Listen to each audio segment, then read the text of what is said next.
Greetings, gaming historians, and welcome to Lord of Lore, where we break down the lore and history of our favorite video games and fantasies. Today, we're going to take a look into the world of Dragon's Dogma to discuss one of the most interesting aspects of Dragon's Dogma's lore, and that is the monsters that plague the mortal world. In the land of Gransys, Bitter Black Isle, and beyond, the world is full of various monsters for the Arisen to fight, from the enormous golems to the tiny goblins to the fearsome chimeras. Today, we're going to take a deep dive into many of the monsters and all the lore we can learn and theorize about them. Now, fair warning, there are some spoilers ahead. Let's discuss. To begin, one thing to realize is that this list is not exhaustive, both because of my limitations and even the game's.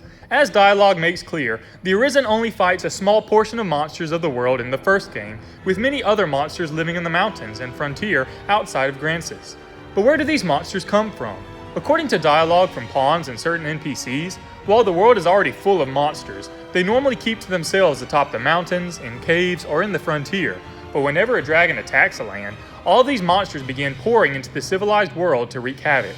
Now, players who have finished the game know that the reason behind this is that the Seneschal and the dragon are putting the land in conflict to test its denizens and seek out worthy replacements in the form of Arisens. In fact, many creatures like harpies and gargoyles seem to specifically come from the rift in order to murder and destroy alongside the dragon.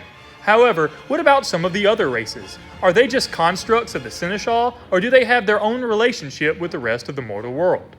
Well, thanks to context within the game and extra sources like the Dragon's Dogma art book, we know that many of the monsters have their own interesting stories and backgrounds. One of the prime examples of this is the Goblin race. For many players, the goblins just seem like a primitive, stomach-minded races of humanoids that come down from the mountains to serve the dragon in order to pillage and cannibalize the human world. And while this may be true, their origin is actually more interesting, if not simpler.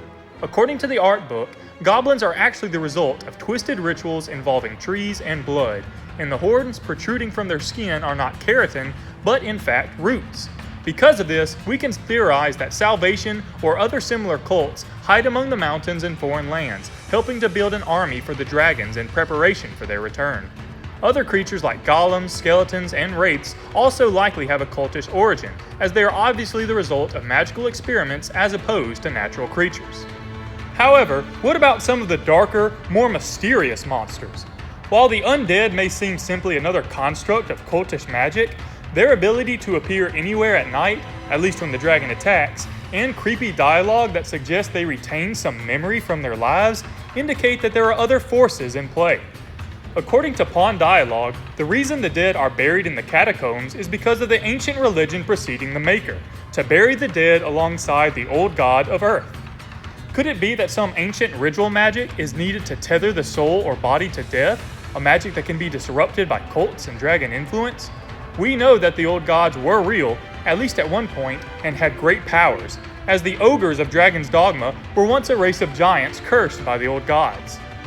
Another elemental old god is perhaps at work in another monster race, and that is the Saurians. While the Saurians can be found all throughout Gransys, particularly in wet areas like rivers and underwater caves, their use of crude tools and relation to ruins may hint at a deeper, darker history. Just as the undead inhabit the catacombs associated with the old god of Earth, the water god's altar is filled with Saurians. Not only that, but the whale caverns underneath Casardis, a cave that connects to the rivers running through Gransys, is also near a collection of underwater ruins just beyond Casardis' shore. In Chief Adaro's house, there is a mural that depicts a merman-like being similar to historical deities like Dagon and Triton with fish or reptilian-like features.